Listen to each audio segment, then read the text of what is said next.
Et moi j'adore les voitures qui sont en bel état. Je pense pas que c'est origine, je pense qu'elle a dû être repeinte. Comment vas-tu? Nous aussi on se connaît depuis longtemps. Ah ouais, on se connaît depuis très longtemps. Alors je vais te passer le micro. Elle a eu un petit voile mais il y a... Et tu parles très près du micro. Oui. Voilà. Donc elle a eu un petit voile il y a quelques années. Alors ça c'est un modèle de 1977. 77. Alors on va rappeler que la 1100, la Simca 1100, elle est sortie en 1967. 67. Si je ne me trompe pas. À l'époque c'était une révolution chez Simca. Une traction avant. La première traction avant de la marque. Jusqu'à présent, c'était des propulsions hein, depuis avant-guerre. La marque Simca a été créée avant-guerre. Hein. C'était une filiale de Fiat au départ. Voilà. C'était Simca Fiat et c'est devenu Simca. Et pendant longtemps, les liens avec Fiat étaient très proches. On va dire ça. Voilà. Et on va dire qu'à partir des débuts des années 60, ils se sont un peu écartés après de Fiat. Ils ont essayé de voler dans leur propre aile. Oui, là on sent c'était la voiture la plus vendue en France. C'était la voiture la plus vendue en France, je crois, en 1972. C'est l'année, moi je peux te le dire, en 1972, la voiture la plus vendue en France, c'était la Simca 1100. Hein, une année seulement. Mais la tour était bien vendue, de 67 jusqu'à 77, 78, 80. Mais c'est toujours fini par les utilitaires. Enfin, les utilitaires, vous vous rappelez tous les Simca 1100 fourgonnettes, hein, il y en a eu, voilà. Et comment tu dis? Les VF, ça veut dire quoi VF? Voiture fourgonnette, bien sûr. Alors celle-ci, elle est de 77, voilà. Alors dessus, tu as mis un volant de TI. Alors il faut savoir que la TI, c'est la version sportive. Dommage, aujourd'hui, il n'y en a pas. J'avais cru en trouver une. Pas de bol, il n'y en avait pas. Il y en a très peu. Alors, la version TI était très intéressante, elle bouffait beaucoup d'essence, mais elle était assez nerveuse. Si elle était bien réglée, ça avait tendance à... Il y avait aussi la GLX, qui était très luxueuse. Non, pas du tout. Ah bon? Ah bah je me trompe là. La GLX, à l'intérieur, c'est un modèle de base. Ah bon? C'est-à-dire un tableau de bord basique, un compteur, une jauge à essence et un thème de température. D'accord, il n'y avait pas grand chose alors. Extérieurement, elle avait... Alors, celle-ci c'est une GLS. Super confort. Super confort. À quel niveau? Des sièges, c'est-à-dire que... une finition qui est un peu meilleure Voilà. C'est l'intérieur avec les panneaux de porte comme la spéciale, l'AES. D'accord. Des panneaux de porte au simili et en partie feutrés en bas. La sellerie, pareil. Mais montre ta voiture. Moi je veux bien qu'on montre les voitures. C'est des sièges comme la spéciale, exactement. On peut s'asseoir à l'arrière s'il y a de la place. Oui. Un grand zadé comme moi. Voilà. Je peux bien partir en vacances comme ça. C'est la place du Allez chien. papa, quand c'est qu'on arrive? Je vais en vacances avec. C'est vrai? Ah ça fait bien. Je descends en Espagne, je descends les gens qui partent en vacances en ancienne, c'est bien. Je suis parti en samba. Faut applaudir hein, parce que là, c'est pas évident de partir avec une ancienne parce qu'il y a toujours le risque de la panne de la pièce qu'on ne voit pas. Jamais de panne avec une Je suis Simca. allé en Sarthe, aller-retour, aventure encore 500 km dans la journée. 500 km dans la journée, aucun problème. Donc ce sont des voitures. Mais... Ah, un petit problème d'alternateur. Mais non, mais tu sais, hein. Ouais. Changer, je l'avais en stock. Ok. Mais elle m'a ramené. Le moteur, alors c'est quoi?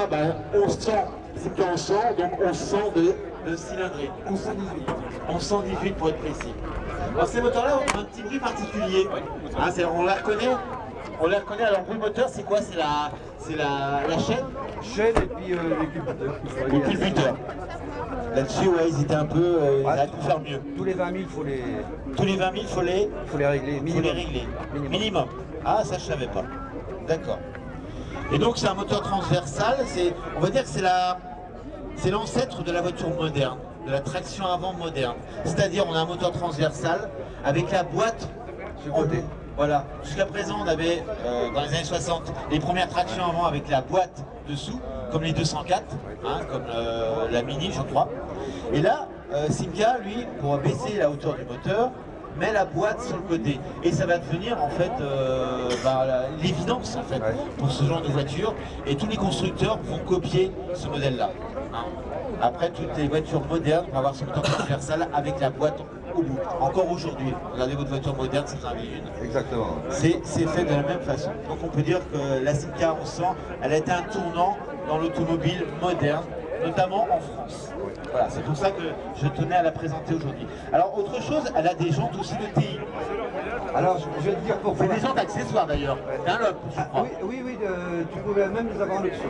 Donc tu pouvais aussi le monter sur un modèle pas forcément TI. Alors, je vais te dire pourquoi que j'ai mis ça. Parle bien fort. Je vais te dire pourquoi j'ai mis ça. Oui, tu vas me dire. Parce que sinon, c'est des enjoliveurs Chromés. inox. Inox. J'en ai Voilà. dans le coffre même. Ouais. Et le problème, tu les enlèves, tu les serres qu'une fois. Ah bon? Ah bah oui, pour les enlever, tu les cabosses. Ah ouais. Et si tu attaques un peu trop, ils te doublent. C'est arrivé des enjoliveurs qui te doublent comme ça. Donc j'en avais marre. C'est pour ça que j'ai mis des jantes de TI que j'ai refaites entièrement. Que tu as refait entièrement. C'est moi qui ai tout fait. Donc ces jantes-là étaient montées sur d'autres modèles. Hein. C'est des jantes Dunlop. Oui. Hein, c'est Marc Dunlop qui a créé ce modèle-là. Sur les Fiat, on en Sur a les vu. Fiat, sur des Peugeot, hein, sur des Renault 16. Oui. J'en ai vu aussi. Enfin, c'était pas, c'est pas les mêmes, mais à moins que sur les Fiat, celle-là.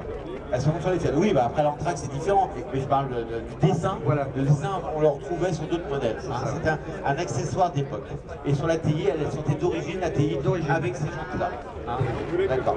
Il y a une radio, c'était aussi un accessoire d'époque. Le pratiquement est d'époque. La radio, non. L'antenne, c'est ça que tu veux dire. La radio, c'est Renault 25, j'ai honte de le dire. Modifié un petit peu parce que la place est limitée. D'accord. Ah, il y a un truc que j'avais pas vu, qui est marrant. C'est la boîte à gants. Ah oui, vas-y. La boîte à gants. Elle est assez originale. Tu tournes. Ah ouais, et tu fourres tout dedans. Voilà. Ah, c'est le D'accord. photo, ouais. Je peux ouvrir le côté pour Oui, que oui. les gens y voient bien. Tiens, lève le bouton. Voilà. Voilà, la boîte à gants est assez originale, elle est horizontale. Hein, c'est un couvercle. Souvent c'était comme ça, là c'est sur le dessus. Ce qui fait qu'on ne peut pas poser trop de choses dessus parce que ça peut gêner. Ouais, ça... Voilà. Alors ça, c'est la deuxième.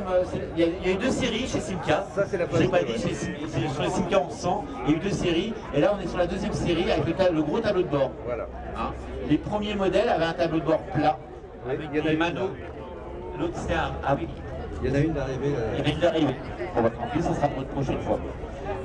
On a des embryons de console qui vont se généraliser dans les années à venir sur les voitures européennes. Hein, ces consoles. On a vraiment la voiture, oui, la future voiture moderne qui va apparaître en Europe. Donc c'est vrai, ce modèle-là, c'est un précurseur. On a un coffre qui est assez grand. C'est la première rayon que je sais. Voilà. On a déjà des gros feux. Hein, les premiers modèles avaient des petits feux. On a déjà la série 2 avec les gros feux. Et complet, hein, avec feu de brouillard et feu de recul. En 74, c'était comme ça. Ah ouais. Alors déjà, ouais, c'est vrai qu'en 74, quand ce modèle quand la série 2 est apparue, avec les feux de recul et les feux anti-brouillard, c'était pas commun sur ce genre de voiture. Il fallait aller chercher dans le haut de gamme à l'époque pour avoir ce même équipement. Oh là, Il y a du bordel. Toi tu fais le pique-nique aujourd'hui, hein. Tu fais le pique-nique aujourd'hui. Non, tu fais pas le pique-nique. Voilà, je vous rappelle qu'il y a un pique-nique aujourd'hui après le rassemblement. Ah, bon, je ne vais pas les sortir, mais je me rappelle très bien. Donc ça représente quoi le dessin qu'il y a dessus? C'est Chrysler. Voilà. Il faut savoir qu'à partir d'une certaine époque, Chrysler a pris des parts chez Simca. Hein, 70 en fait. Et on retrouve le logo Chrysler, notamment sur les enjoliveurs et peut-être sur d'autres endroits de la voiture. Voilà. Ah oui, il y a un coffre qui est assez important. La cage arrière, par contre, ne se lève pas avec? Non? Manuellement. D'accord, il n'est pas articulé avec. Voilà. Alors, déjà deux compas. On ne l'avait pas. Hein, il y avait des modèles français qui n'avaient qu'un compas. Et voilà. Tu avais quand même la caisse audio. Oui, mais si j'ai un copain qui roule en Renault. D'accord.